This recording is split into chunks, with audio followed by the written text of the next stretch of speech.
Your Grace, Secretary of State, Alistair Manazir, beloved friends, it is such a privilege to be gathered here, and can I begin by expressing the thanks of all of us to the Interfaith Network, to Harriet Crabtree, and of course I would like to include in that her very distinguished predecessor, Brian Pierce, for all they've done to bring faiths together in this country. I want to thank His Grace the Archbishop of Canterbury for his constant energy, vision and friendship in this area, and to thank personally and collectively the Secretary of State, Eric Pickles, for his total commitment and a constant support. Thank you. And may I thank all of you just for this wonderful, from a Jewish perspective, little moment, this little epiphany, because meeting across faiths always gives us certain things that we can't always find in our own faiths, and we just had an example of it: silence. Jews have many things, but silence is not one of them. There was once a documentary series on the BBC, decades ago, about all the faith traditions, and the presenter, having done his program on the Jewish community, was clearly a bit shell-shocked. And he has an interview with Elie Wiesel, and he says, I remember this, he says, Dr. Wiesel, Judaism is a very noisy religion. Do you have such a thing as a silence in Judaism? And he replied, Judaism is full of silences, it's just that we don't talk about them. So thank you for that enlarging moment. Friends, I was overhearing the other day an American visitor talking to one of the members of our community, and he was saying, how are things in Britain? Don't give me a whole spiel, just tell me in one word, how are things in Britain? And the Brit replied, in one word, good.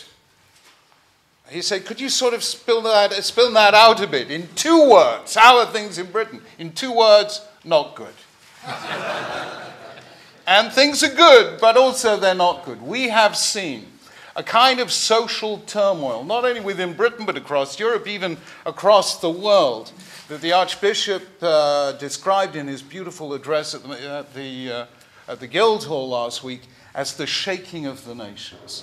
And in that context of global instability, the really good news about Britain is that the relationships between the faiths, as evidenced by your presence here today, but as all through these recent years, is, I believe, as good, perhaps even better, than anywhere else in the world. I travel the world, and I've yet to find a country where the heads of the faiths come together in such friendship and such mutual respect.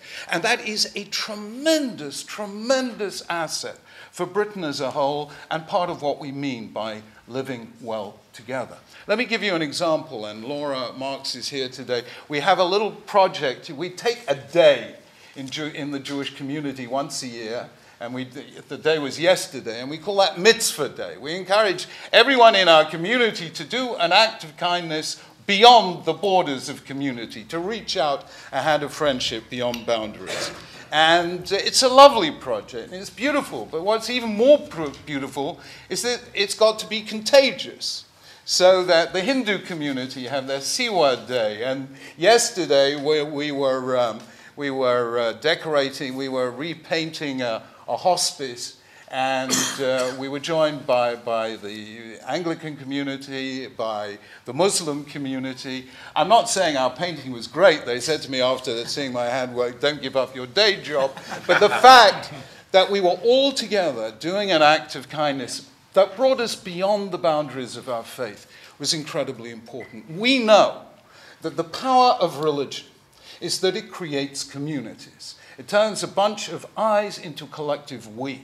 The only problem is it also divides, because for every us, there is a them, the people not like us. And that is why we need not only the bonding within religious communities, but also the bridging between religious communities. And that then becomes incredibly powerful. We had a moment last week that just stopped me in my tracks, sent shivers down my spine. Let me, if I may, just tell you very briefly a story about a gentleman called Max Ostrow. Max Ostrow was a young man, a Jewish man living in Poland, in Warsaw, and was taken by the Nazis together with his father and his brother, and they were placed in the transport to Treblinka. No one survived Treblinka. No one came out alive. And as the train was going along, Max's father said to him and his brothers, "My children, I want you to pray the evening prayer. And then I want you to jump off the train, because none of us is going to survive. And maybe if you jump off the train, one of you will survive." So they prayed the evening prayer. They jumped off the train. Max's brother was shot and killed immediately. Max managed to survive, and for the next few years lived hiding in a hayloft in Poland. Towards the end of the war, he suddenly had an intuition that it was now too dangerous to live in this hayloft in this isolated farm. And he managed to survive by getting himself buried alive, with just one little hole to the surface through which he could breathe. And once a week, the Polish farmer would bring him some water to drink and some bread to eat. He just managed, by being buried alive, to save him, to survive. He came to this country. He prospered. He stayed a very religious Jew all the way through. And he died a year ago. When he died, his son, Morris, discovered amongst the things he left were some beautiful topaz jewels. And Morris had them made into a necklace for Her Majesty the Queen, and he presented them to her at the CCJ 70th anniversary last Tuesday. And he had 9 stones engraved into her necklace for Her Majesty, with the names engraved in the setting of the stones of the 9 faiths in Britain: Christian, Jew, Muslim, Hindu, Sikh, Buddhist, Jain, Zoroastrian, and Baha'i, all of us. And I thought, what a transformation, what a moment of closure from that nightmare of hatred to this beautiful situation of coexistence, which is our collective heritage. Friends, I end with just one idea. It's a kind of crazy idea, but I love crazy ideas. If we can't have crazy ideas as religious leaders, what kind of example are we setting to the rest of humanity? Here it is. There was a wonderful piece in yesterday's Sunday Times, I don't know if you saw it, that patriotism is alive and well in Britain. And it was a lovely story because it says the most patriotic group in the whole of Britain is the Muslim community. And I thought that so dispelled so many awful stereotypes. And it was lovely. And I tend to think that all the religious minorities are pretty patriotic, because we realize that without Britain's tolerance and generosity of spirit, we wouldn't be here. Our parents wouldn't have been here.